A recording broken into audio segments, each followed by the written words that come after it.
Hello, so here's a quick video on polyphonic panning. What's that mean? Why do you want to bother? I'll have a look at that now. So in the background you can hear some kind of weird stereo effects, and you are best off listening to this with headphones. I'm just going to kill that for a second. So with traditional panning effects, you basically take a mono or stereo source and then you just move it in between left and right stereo channels. All polyphonic means is you basically get more than one channel and then do the same thing into that stereo pair. So the way I look at polyphony in VCV, it's basically multi-channel audio. So you can have up to 16 channels at once, or it's like using 16 tracks in a DAW. And you're moving that down into a stereo pair and then moving all of those up to 16 channels just around your left and right channels. Okay, so what I've got here, it's basically just a really simple, boring sequence. This is actually polyphonic, but in mono and stereo terms, it's monophonic. If I just hold over that cable there, you can see there's 16 different values. Polyphonic cables are fatter, so that's how you can tell it's poly and not mono, like one of these. So we've got 16 different channels of audio, and they're just going into the same stereo image. So it's a stereo mixer, but it's just going into the left channel, and they're the same in the left and right, which always seems to me a bit of a waste. So if you want to kind of give that some stereo, there's actually a few ways you can do this. The module I normally use is one called Poly Spread. So if I just patch that into there, I might need to unmute something as well. Yeah, this one here. Okay, so if I turn that all the way down, that's no stereo. Then if I move that up, all it does, it just places each poly channel in a different position in the stereo field. So as the sequence plays different notes, those notes appear to be moving around. So with a sequence, it does give you quite a lot of movement. If you're just playing a long sustained sound like a pad, you'll just hear each sound stays in the same place. There's another one here called Pavo or Pavo. There is another one in the library with the amazing name of Ass Spreader, which is slightly dubious. This one here, I'll not say too much about the name. That basically just does the same thing. I'll delete that again. So what would we want to do if we want like a stereo image, but we want each kind of channel to be moving around as well? So for that, you can use a module called Pan by Bog Audio. What that does, it's basically a traditional panner, but if you give it polyphonic CV, it's going to modulate each channel differently within the stereo field. So let's just patch into there. That's the wrong input, hang on.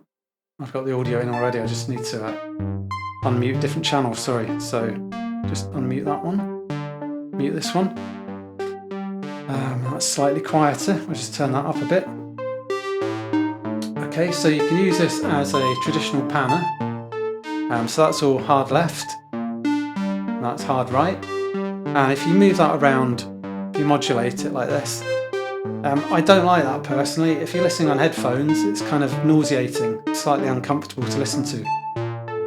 But if we make this polyphonic, you won't get everything in one ear or the other because you're moving lots of channels at once. So I'll just show you how you do that. I'll zoom in a bit actually. I've got 4 of these modules here, so I'll just move that up there. Zoom in again. So that's the audio input. So you've got the poly audio input going into just a stereo pair, and that's your pan control.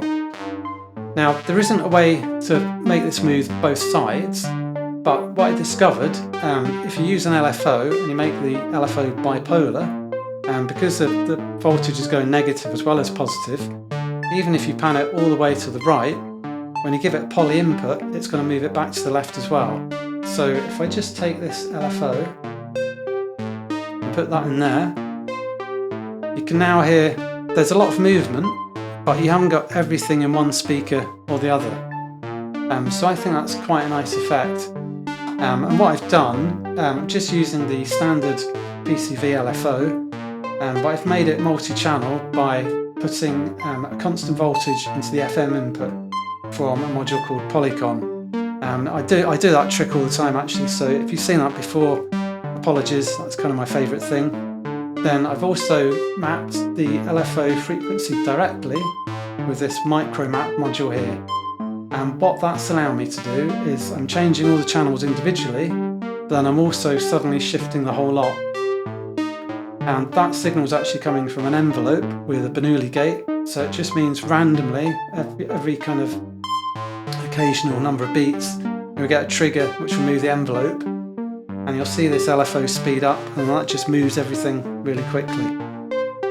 So with that sequence it doesn't sound too good, but if I unmute the rest of the slightly bonkers effects, you'll hear what that sounds like. My keyboard's just died, which isn't ideal, so I'll have to go up here and manually zoom out. Okay, and I'll just unmute these.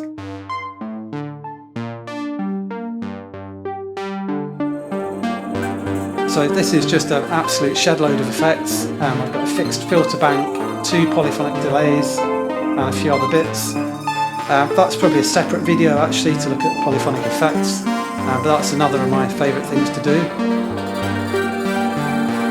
And so you can hear you've got 16 channels, they're all moving at once. Then occasionally, when this triggers, it's going to shift everything really quickly. So that's quite an interesting technique, and I think if you're using any kind of polyphonic signal, you maybe want to look at making it kind of giving it more stereo width, either using one of the spreaders we look at or the Bog Audio pan module. Just make sure you give it bipolar CV. So all you do, you click on the offset on the LFO there, make that bipolar. So there you go, I hope you found that useful. Thanks for watching. Cheers.